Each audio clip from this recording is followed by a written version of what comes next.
Mbak Ayu kekalih. Cih. Sampun ngaturaken wujudipun caping Gunung Jengleng. Ya nganggo hae ngono lho Nduk. Kene lho Yup.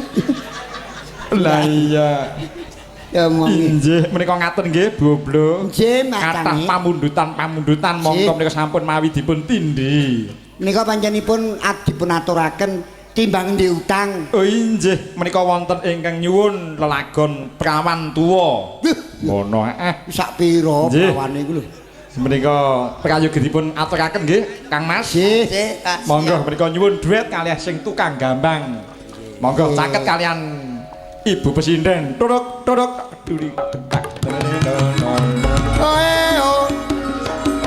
Monggo Rama. Monggo Kang Mas. Prawan tuwa. Tindak Ayo, mriki Pak. Kang Mas. Ayo. Monggo, Pak. Pak Man, monggo. Walolo. Oh, Sing apik. Monggo Pak Wan, majeng kemawon. Pun sekat. Tinggal sik ring gambang. Ayo bangun negaramu.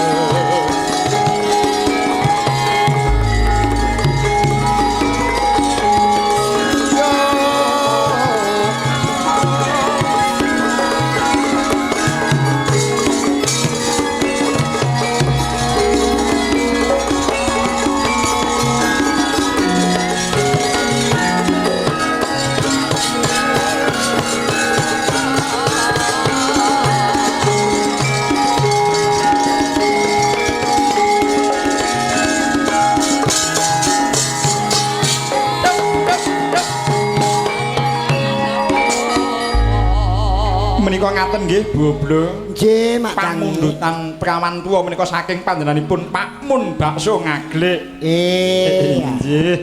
Menika nyuwun tulung kalih jeng Mami Seli. Ning pentomu rada gedhekno Mun.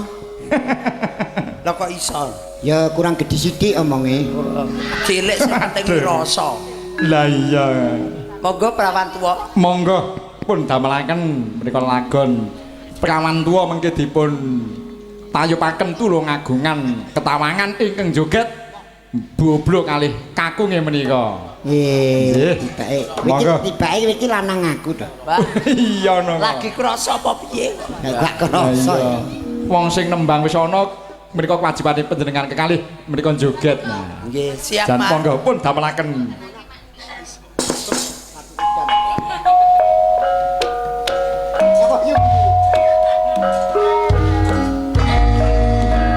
Ye, iya Kang.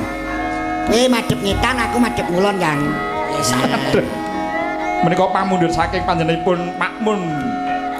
Bakso iki saking cara Ngaglik. anu iki tayub ning punden ngono kae. Iya. Nggih. Mergo aku kan sinden pagebluk. Waduh. Lah, yo ojo to.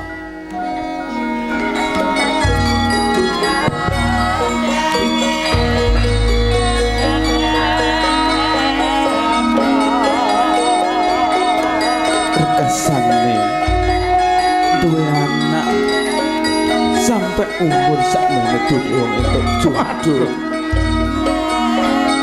Gusti nyuwun Gusti. Mugi panjenengan sedaya Gusti.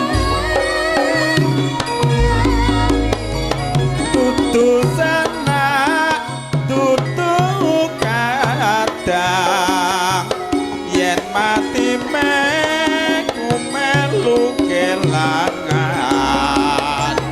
baya abang semrawang gawe bimbang apa kelem tak urip bebarengan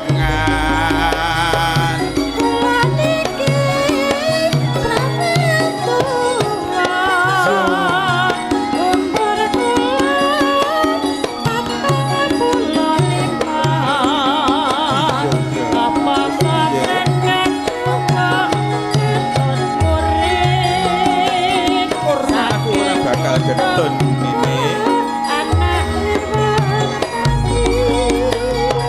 najan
Alhamdulillah Mak Cangi. Injih menika Lulus. sampun Njenipun ngaturaken lagon prawan tuwa. injih ngaten.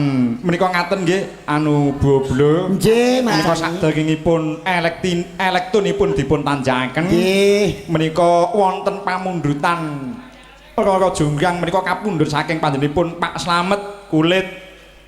Ngaten ingkang nembang menika dipun suwun Mbak Tati. Ngono. Ngagek iki mboten ngagem prahmen ta? Mboten menika anu kunjuk dumateng kadang-kadang Demang samudayanipun menika katuruan tindak dhateng pepanggungan ngaten setuju to Boblo? Nggih. Nah, Menika mangke Demang foto. sanesipun menika tayub ingkang nembang menika Demang Kedung Panji. Nggih, Rara baik. Jonggrang menika kapundhut saking Pak Slamet Kulit. Turut. Pedingan kok niki ya. Nggih, monggo kadang-kadang Demang Monggo tindak. sedayanipun menika kapundhut saking Monggo Bapak Demang. minggah dhateng pepanggungan.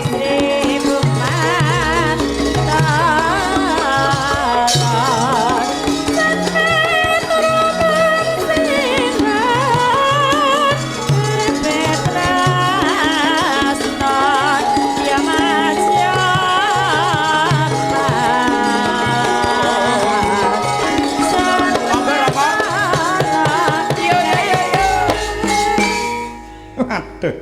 Jan nggih. Menika ingkang minggah nembe kadang-kadang Demang saking Kedung Panji ing Duga. Nggih. Nggih, pundi dalu Mbah Demang Kedung Panji. Sugeng dalu Mbak Nggih, Cangi. menika pinanggih malih niki. Inggih, amin. Gusti tansih berkahi nggih. Amin. Nggih. Inggih. Menika demangipun Drukuh Dong Panji nika sampun minggah mekaten Kang Nggih. Mas. Nggih, Niki anu Mbak Yu Cange. Inggih kados pundi? Kondang sak kecamatan Lemben nek Demang telu ki Demang Sulmet. Oh nggih wong nyatanipun teng pundi-pundi nggih. Tansah. Lah nggih, tiang tiga saking kang mawon inggih. ngaten. Menika sampun kompak nggih Pak. Nggih, tidak. Gede dhuwur Sing gede wong dhuwur. telu niki lho. Oh, lah, Inggih, nggih. inggih. Ning kaceke nek jak rabineh ya Surarita. Oh nggih mboten no. Nggih, monggo menika Mbah Demang kekalihipun ingkang njogeti Mbah Demang Dong Panji ingkang duet kalih Mbak Tati pun damelaken Rara Jonggrang perkadang monggo dados buka kendang.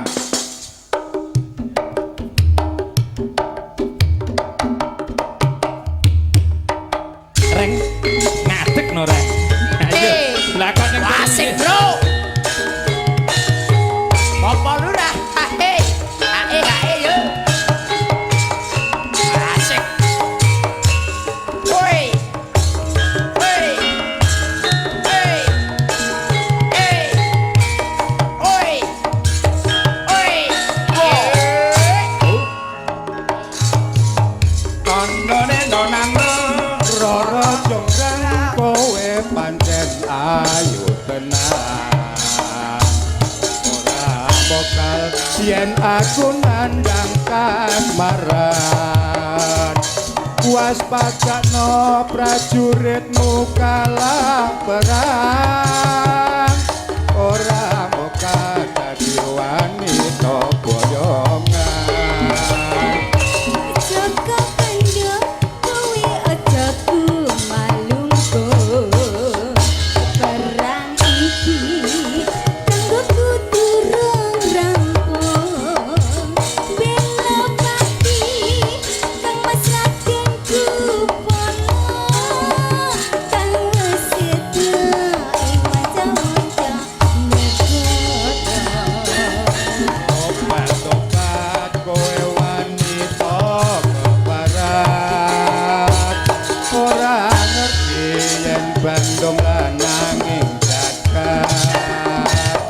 Pruto pasu pengging ratu damar moyo. Duwe aji sakti Bandung Bondowoso. Rara Jonggrang manuta sun pundhut garwa. Joko Bandung aku duwe bubung. Tayuke Mas Santo. Janji sewu sewengi kudu tatu. Iya Jonggrang pamundhutmu tak ujuti.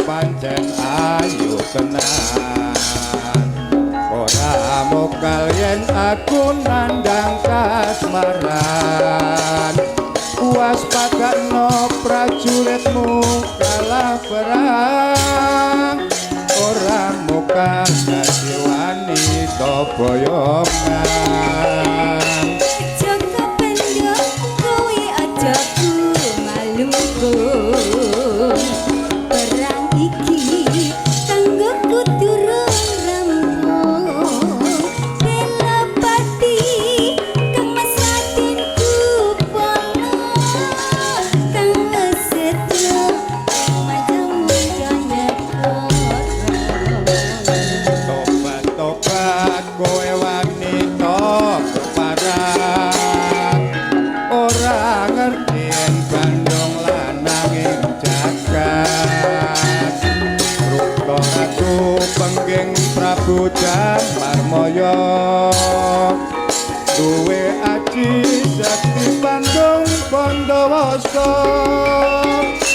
Rara jonggrang manuta sun pundhut garwa Joko Bandung aku duwe bebono Candi Sewu sewengi kudu dadi Rara jonggrang pamundhutmu tak turuti Anjir menika matur Niki wau suwun sayang sekedhik Mas Mbak Limbo. Injih kados pundi? Lah sing kagungan dalem kaya ngene lho piye. Saniki ditanjakne sing kagungan dalem. Leres Pak. Nggih kantosan. Monggo Mas Dwi. Pripun?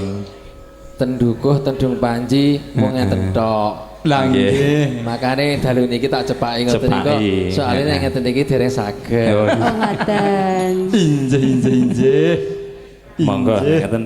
Sembah nuwun Bapak Tepan matur nuwun Mbak Jange Muga injih. mugi-mugi pinaringan panjang umur saged Amin. Semanten mugi jenengan nggih Pak nggih. Ah nggih. Engko iso ngundang. Amin. Amin. Kak sindene mboten Pak? Mbah Demang Iya Doaji. komplit engko sak sini. dalem Anu tetaan gadah damel tamtu wayangan ta. insyaallah Lah jane. insyaallah Sinden-sinden wis jagakne. nggih insyaallah Nggih. Amin. Kok sing gedhok kotak kowe iki piye ta? Cok apa to? Ya, awakmu ki dalange kono kok ya. Lah iya Kak. Nggih, sembah nuwun. Iya. Monggo. Menak menika ngaten nggih, Matur Kang suwun nggih Mas. Pak nggih. Nggih menika ganti swasana gandeng wonten elektonipun menika dipun tanjakaken ganti sing lagu dangdut. Nggih, monggo kadang-kadang musisi menika nyuwun lelagon nitip kangen kalih Mbak Ratna kalian Mbak Ayu turuk nak keduring nak gentak. Nene. Monggo jumeneng. Mbak Ayu. Kita tampilnya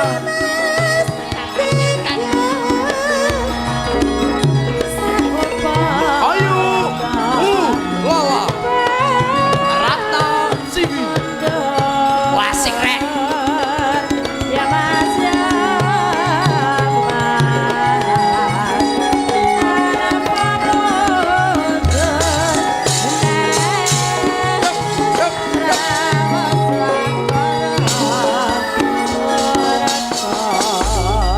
Ngaten nggih Kang Mas kalian Boblo. Sak Aje menika Mas. ganti elektunan nggih. Nggih, siap. Sak menika panjenengan kedah joget sing nuansa dangdut. niki mengke kula nggih ajeng duet. Duet napa duet? Duet. Oh ya benar. Lagune Jambet Wono. Aduh jambu ala kejambet wono. Lah ya padha karo Puspita Anggateli wiwat. Nggih. Monggo panjenengan kekalih ingkang jogeti monggo Mas. Kalista pun damelaken lagon nitip kangen. Ngono Monggo menika sampun samapta. Menika lagu nuansa dangdut nitip kangen dados Kami tampilnya Kita goyang kembali. yuk digoyang yuk. Pasukan holiknya ya. Wasik lho Le. Pasukan holik. Monggo Kang Galeng jenengan jogeti dangdut.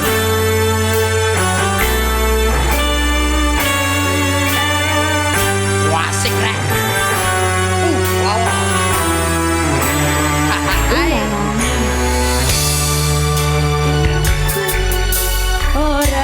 desa turu Lista. mereka tansah kelingan marang sliramu Wasik. ning netra katon nyata esem kemuyumu ati tansah tratapan nalika nyanding sliramu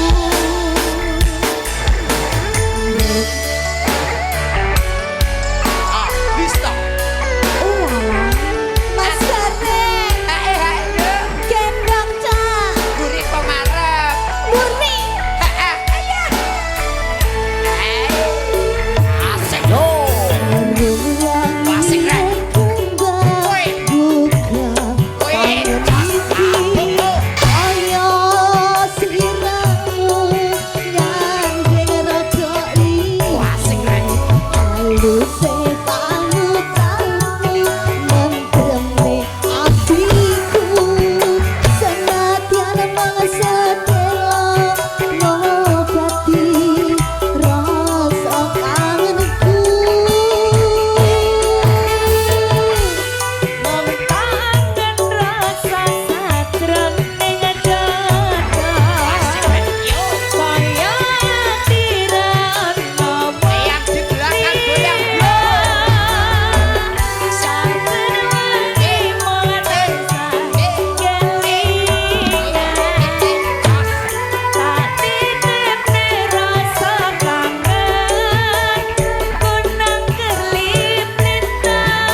menika ngaten nggih Kang Mas. Lanjut, Mas. Ampun lenggah sik. Nggih, Menika lagu yang kedua. jambet wono. Dipun napa menika dipun Sugata Mawi Elektron menika saking panjenenganipun Mas Dewi menika ingkang yang muda-muda menika ugi dipun siapi ngaten ta. Nggih. Wong dasaripun dados kepala desa menika kedah nyukupi dhumateng kebutuhaning kawula. Wonten pamundutan lagu yang kedua Mas menika dipun damelaken ngobong ati. Nggih. Ngobong ati, heeh. Kobong atisan. Pun damelaken saking kadang Elektron Kalista. Iki nek kowe ngobong ati aja nganggo geni lho, Nduk. Lah nganggo apa lho? Lah sampean dhewe genahe sing nyumet lho. Piye? Sampean dhewe sing nyumet. Kualat lho karo mbahe ngono. Ayo demek. Yo. Monggo ngobong ati pun dadosaken Kang Mas. Dados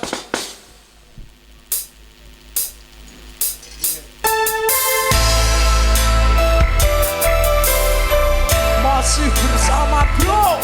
Kalista. Asik rek.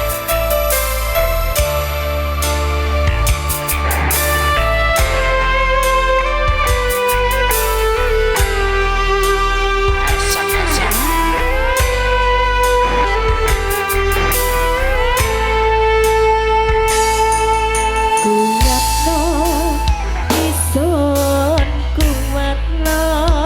Asik rek. Lakoni urip kaya gedhigi saben dina ilara ati kaya dudu lagi lan rapi Sulami ko ake cekele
aja kesuwen nduk seneng-seneng dibasutake mengko nindakake kewajiban.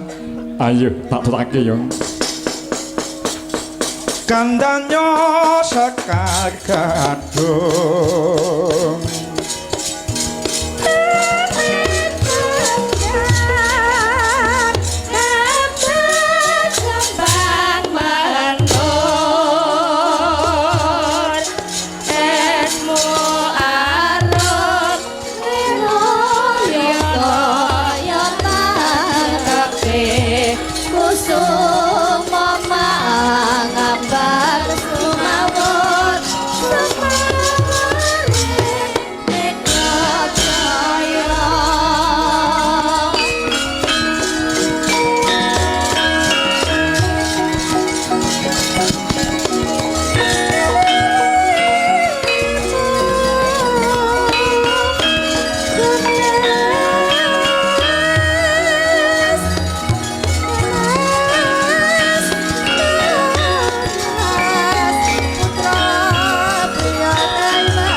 kuku sing dupa kumelon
Rido mawur mangawur-awur-wurahan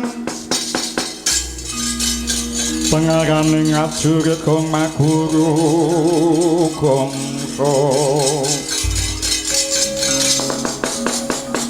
Tata kaya mbutulo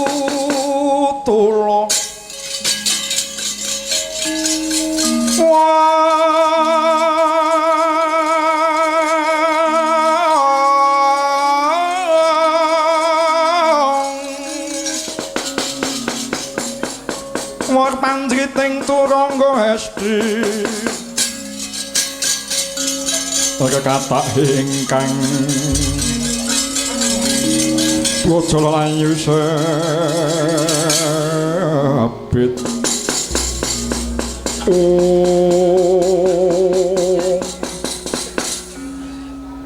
Wonten pangandika dawuh sinuwun Paduka Kanjeng sinuwun sesembahan kula pepundhen kula ing Dwarawati. Sinuwun Bathara Raksana miji dhumateng ingkang abdi kula pun Anoman sinuwun. Ya Anoman. Wiwit dina iki kowe tak awe ngadhep ana kesaningsun. Ana wigati ingkang bakal tak kandhake untrep jeneng Gusti Anoman. Nulinggih menika babakan menapa sinuwun? Jeneng sira dadi pandhita tetuangganing para anak-anak Pandhawa. Ya mung jeneng sira ingkang tak pertosi Hanuman. Kula nok-nok ninggih sinuwun. Wekdal menika kula dipun kanthi kaliyan paduka ingkang sinun prapteng dhateng Nagal ing Ngamarta. Mongko menika sampun samapta samudayanipun sinuwun.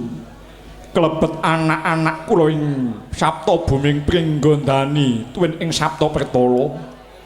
Antareja, Antasena, Gatotkaca ugi sampun samapta. Iya Anoman. Wektu dina iki Yayajing Ngamarta bakal tak kanthi leledang permadyaning Tlaga Dwita Anoman.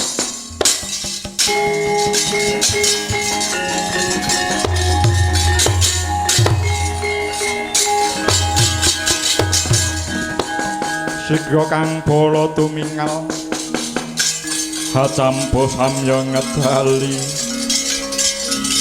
lek tadet uting goto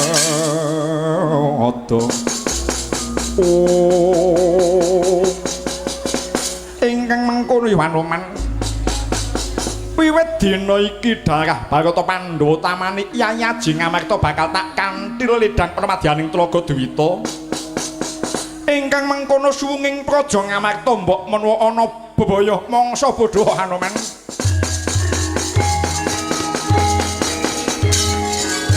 Monggo kanthi ning tumurun salami mengawas eling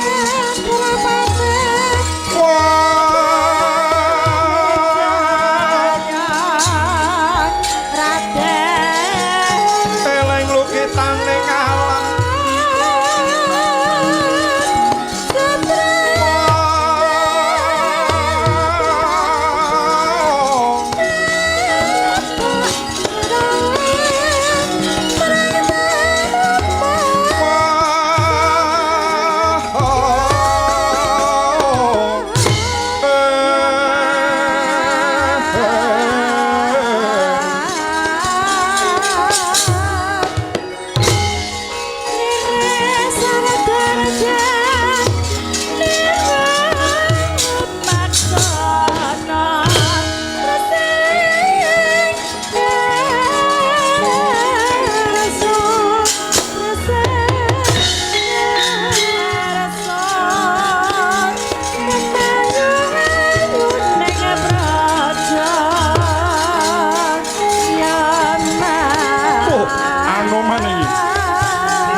cancut kumkegut ngembat watang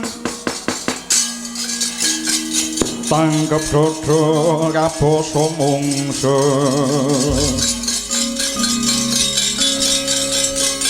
kantaran bau sanyekti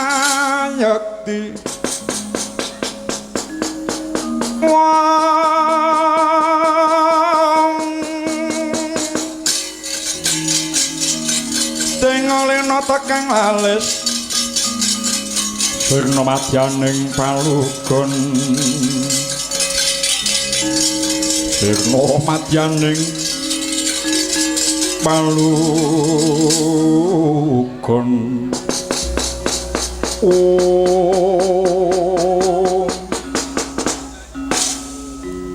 ngaglah ana tengah dalan Anoman iki. Iya, pancen kepranyata aku Anoman Karta Marma. Kowe nggawadya bala sakmono akeh. Ndak wis padhakake umbul-umbul kae dudu umbul-umbule wong Astina. Mesti kowe golek sekayan maneh wong Astina. Iya, pancen kepara bener Hanoman. Kae madya balane Sang Begawan Jati Kusuma ingkang wektu dina iku saguh dadi balane wong Astina. Bakal mlebu kraton Ngamarta nggolek sing jeneng Kuntadewa. Ayo, kok nyembah delamak aku tak tugele gulune. Aja malang kadhak tanganmu ucapmu kaya bisa mecah kursi gligen. Yen sing jeneng Anoman ya sing nggone sing ngadeg jejeg ora bakal kelakon gepok koncaning pepunden kowe Ngamarta. Wani lawan aku, apa kang tak wedeni? Anoman kowe wani nantang perang lakon tak glandang mlebu glanggang atang-atang dadi biatang. Tak candak, tak pidak kaya cecak renyak dadi iwak cangkemmu. Wah! Waduh. Oh, mati aku. Wah, iya. Wah! Wah!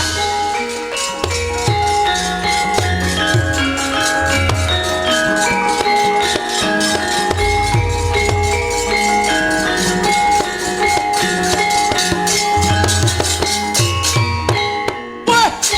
Sedian.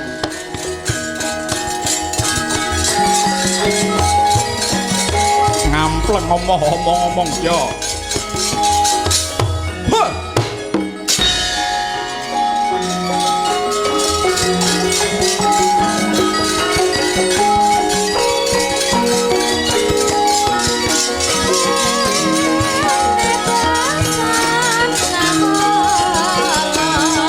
Oh, oh.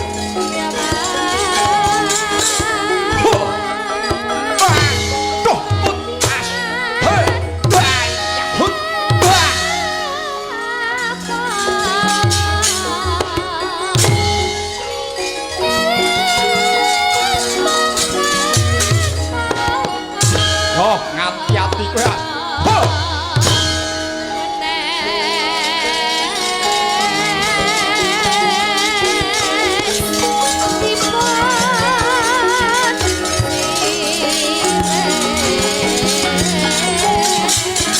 Huh. Ah, jebol tak tamu wis. Hut. Ah. Hut.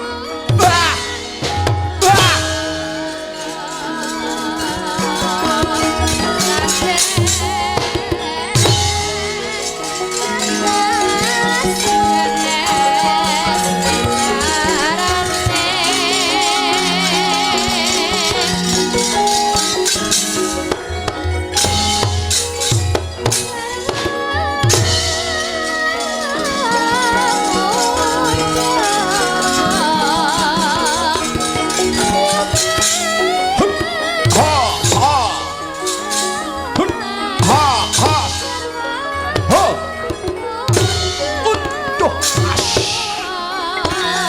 Ayo. Ora minggat jebol dadamu.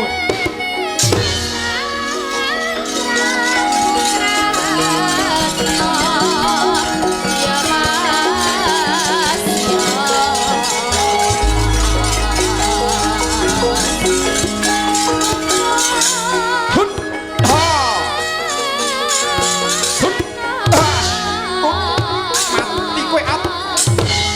Yo.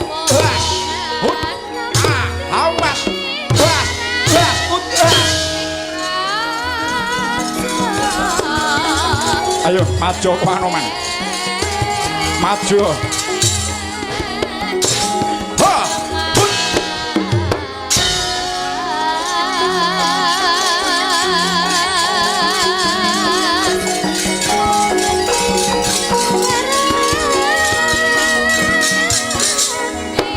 Aduh, yo mati aku. Oh, oh. Hut!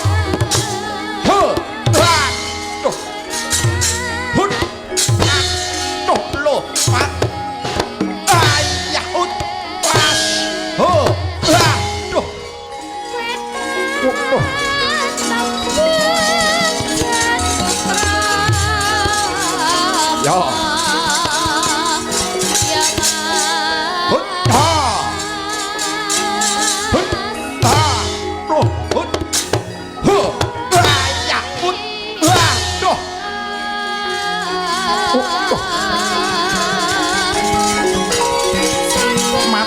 Aduh. Hut. Ah. Lo. Ah. Hut. Ah. Hut. Ah, ya. Hut. Aduh. Yan. Oh.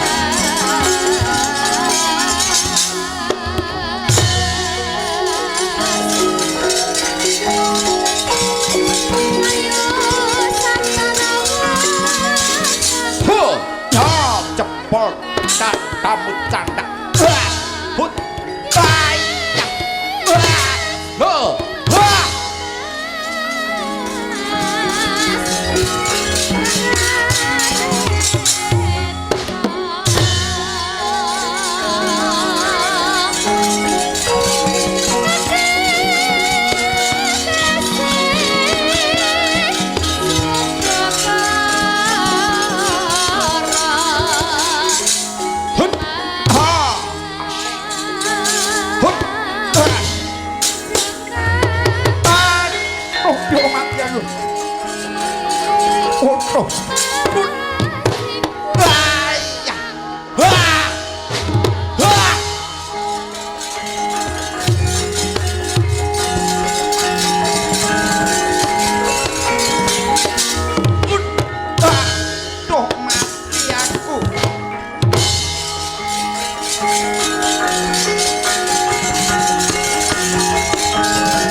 pecah dadamu lakon ha bas hut ha ut aduh etian hut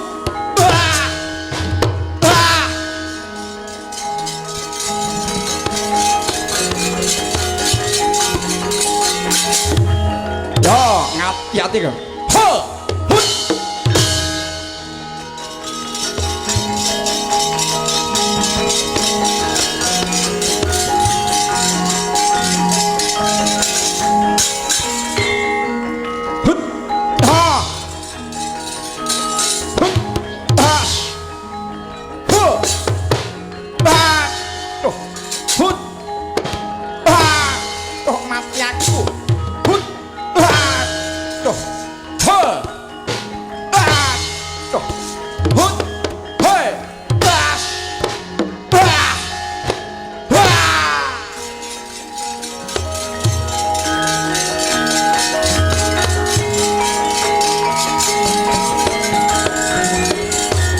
mundur trajange deh hoi hoi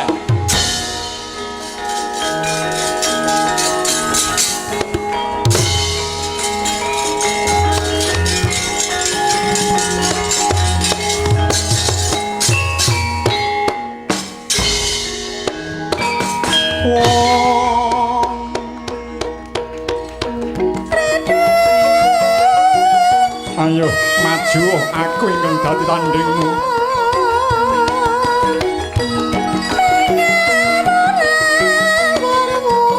Satria Pandhawa ketoken kadigdayanmu Jeningsun ora bakal mundur sejangkah ngayoni pupuh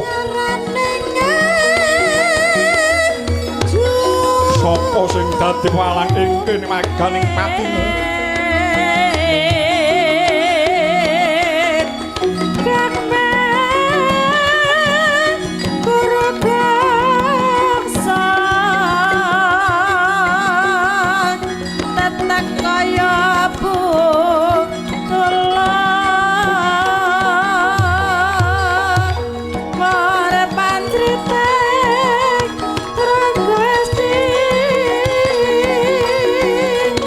Raka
Aja mung taplek netap duka nyaya sinipi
pecah dadamu lakon wis.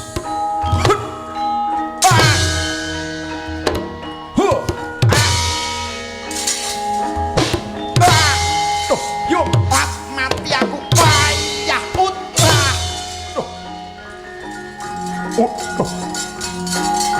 Ya.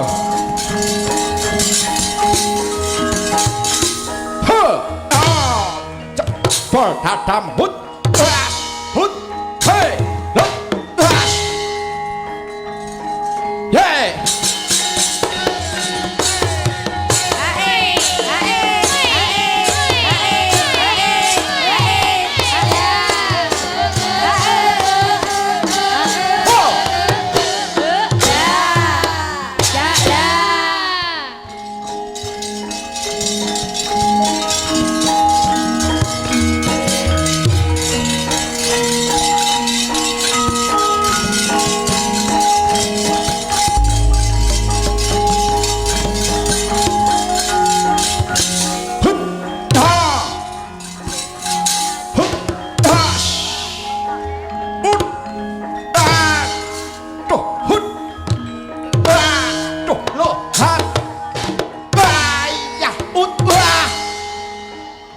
Etian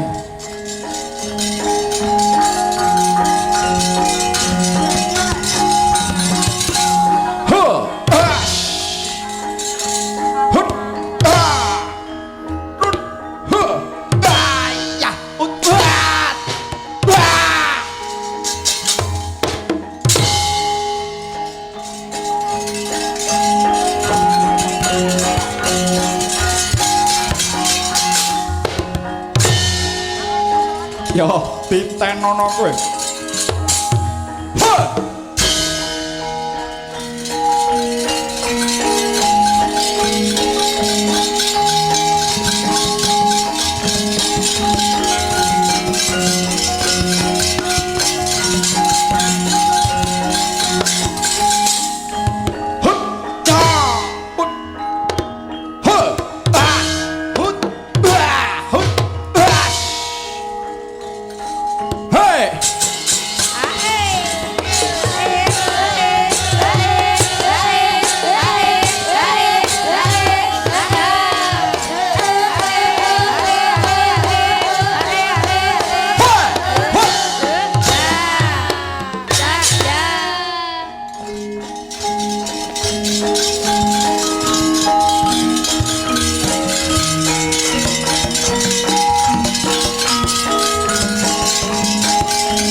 Jojo muntap lir kenetap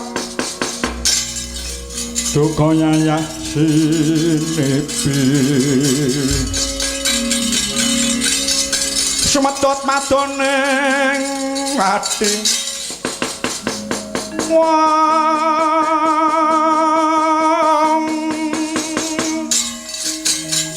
Netra kocah ngatira Geget-geget kanang wajah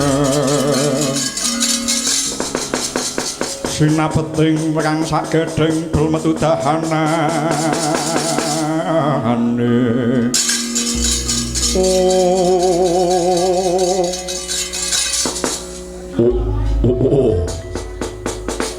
Ingkang maju on madyaning palugon iki bocah bagus rupane sapa jenengmu Gus Yen tambuh lawan aku satria pringgondani Gatotkaca ya Purbaya kuwi sapa Dedyakala Pagaspati jenengku Ayo mundhur lakon yen ora kepengin sirna kuandhamu Gus Ayo aku ingkang dadi tandhingmu waduh nantang karo Dedyakala Pagaspati kuwi Lena pangindhamu ketiban tangan ora mamprung nyawamu meguru bathangmu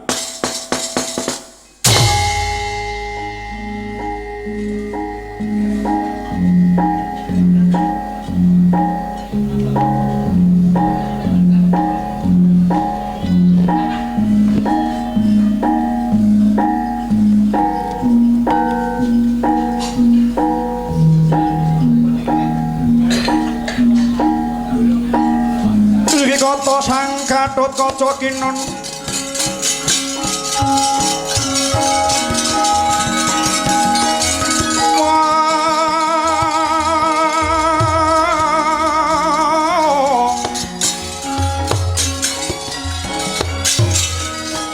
ngati-ati Gus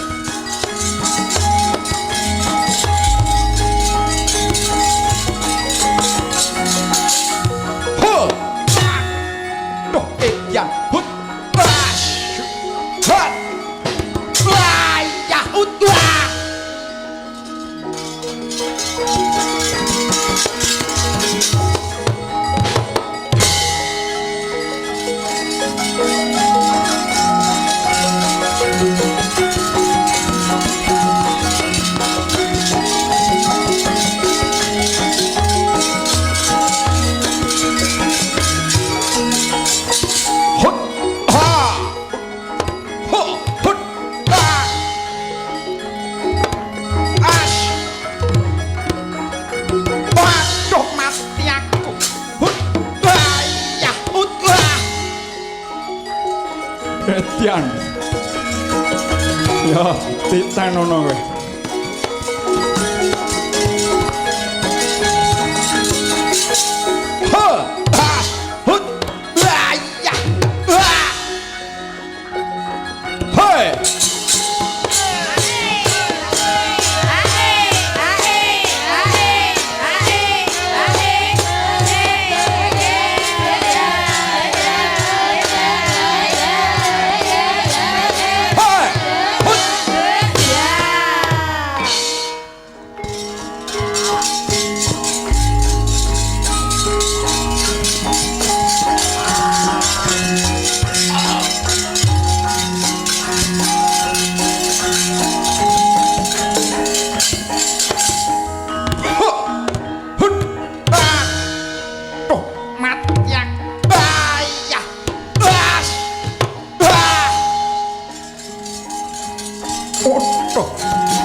mati aku edian ya ha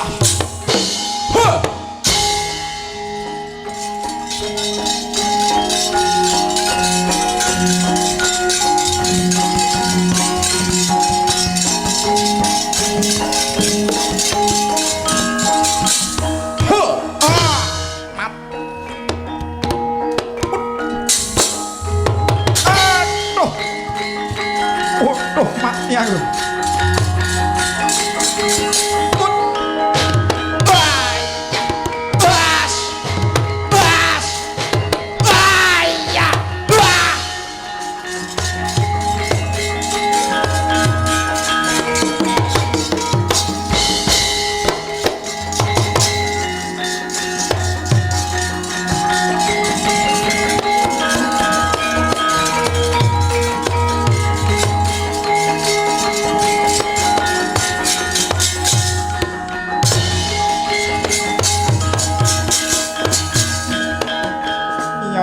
jagat Dewa Bathara. Wadya balaku digawe jaranan dening anak-anak Pandhawa. Aku ngerti samagut yuda kuwi Anoman Garutkaca Antasena. Ning aku ngerti dina iki Ratu Ngamarta wis digo mlayu dening Ratu Ndarawati. Ya. Aku ora butuh anak pendhuh, tak butuhke ratu sing nyekel Klimasada. Ayo mlayu menyang tak tututi.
Kuning lekas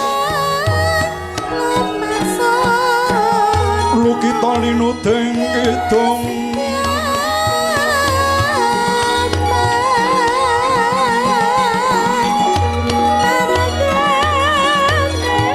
Kadung kadang ngomong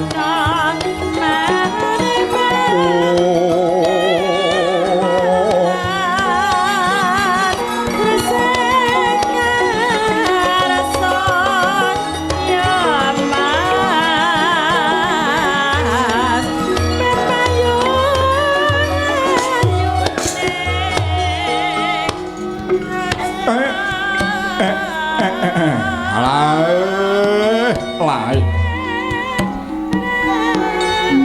Ndara Arjuna inggih Ndara Dananjaya Gus Ana dawuhmu apa Kakang Menika badhe tindak pundi Gus Dene lampah ndika Ndara Arjuna kang wis tingal kathah wigatosipun Iya Kakang menawa wektu dina iki para Pandhawa 5 kudu wontat lekasing Pak Prabu Ndarawati Kakang bakal dikanthi ledang mermadyaning Tlaga Duwita Kakang sabdaning Pak Prabu Ndarawati Tlaga Duwita papan ingkang sepi sanget ayugyani menawa dianggo mangsah yoga brata semedi nuwun orsaning Gusti ingkang nyipta jagat Kakang. Inggih Gus inggih.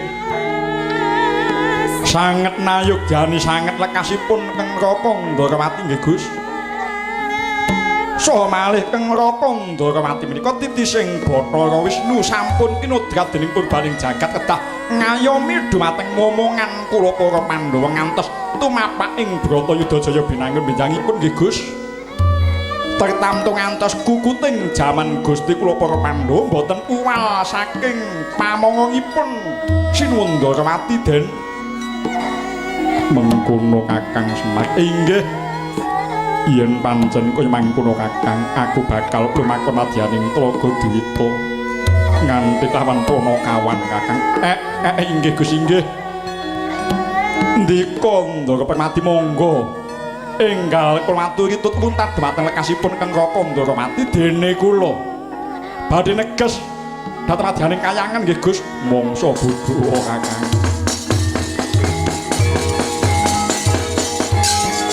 mongko kantrining tumuwa salami mong ngawas eling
Kang Gareng lan kowe Bagong. Apa truk? Apa Kang? Ora kan nyono-nyono awake dhewe wis ngancik. Yahmine wis bisa metu. Ngono ya, Truk. Iya. Alhamdulillah ya Kang, iki mau awake dhewe wis sebono ing SDN Kedirian 1 Kecamatan Limbian Kabupaten Magetan kene. Ngono iya. Pancen wis diayani 2 kali iki saelingku Kogong.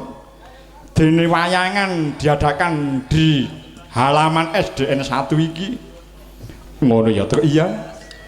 Ing kono ketok nyata-nyata bahwa beliau panjenenganipun Bapak Dwi selaku kepala desa ing Desa Kedirian kene wis bisa nyambut gawe babarengan kelawan kadang-kadang utawa pihak sekolah. Ngono iya. Nyatane sing kagungan hajat kuwi desa ning pelaksanaan diadakan di dalam halaman SDN 1 iki. Ngono ya, Truk. Iya. Ing kene wis nyebutake ya Kang menawa antarane para kawula kelawan para tamta wis bisa nyawiji. Ngono ya, Gong. Iya.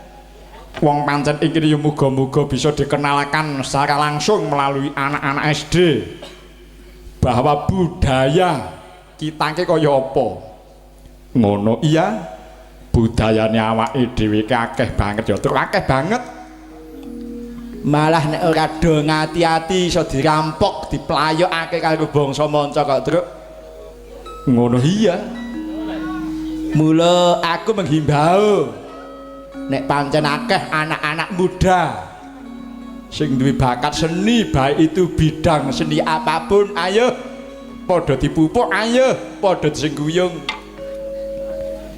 Ing pengajap aja nganti ilang kabudayane awake dhewe ing endah ediluhung iki. Pancen kepara bener kok, Le.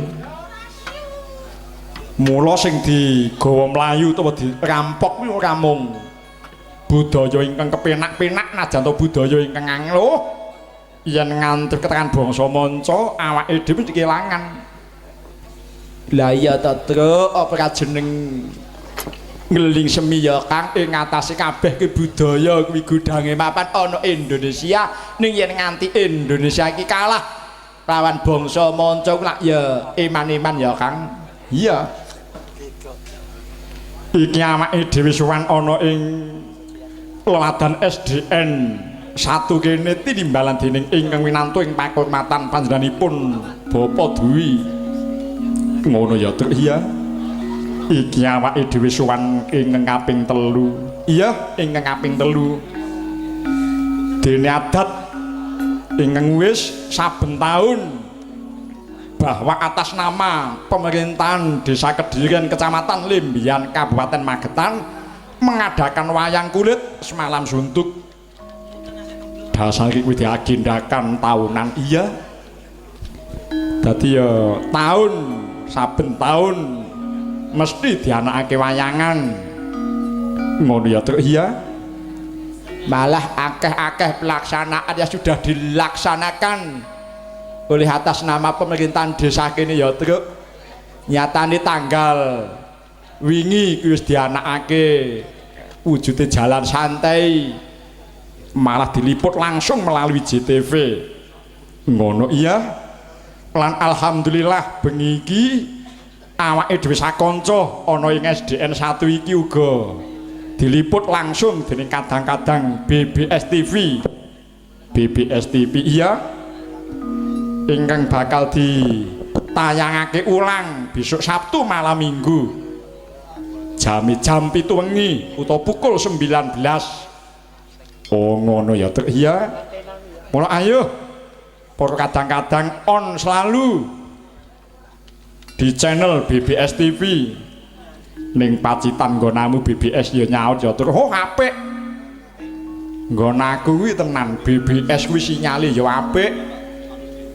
Aja meneh to sinyal BBS, sinyal sinden ngono, janji sing sinden ora clintisan ngono ya apik nggon kuwi. Ngono iya.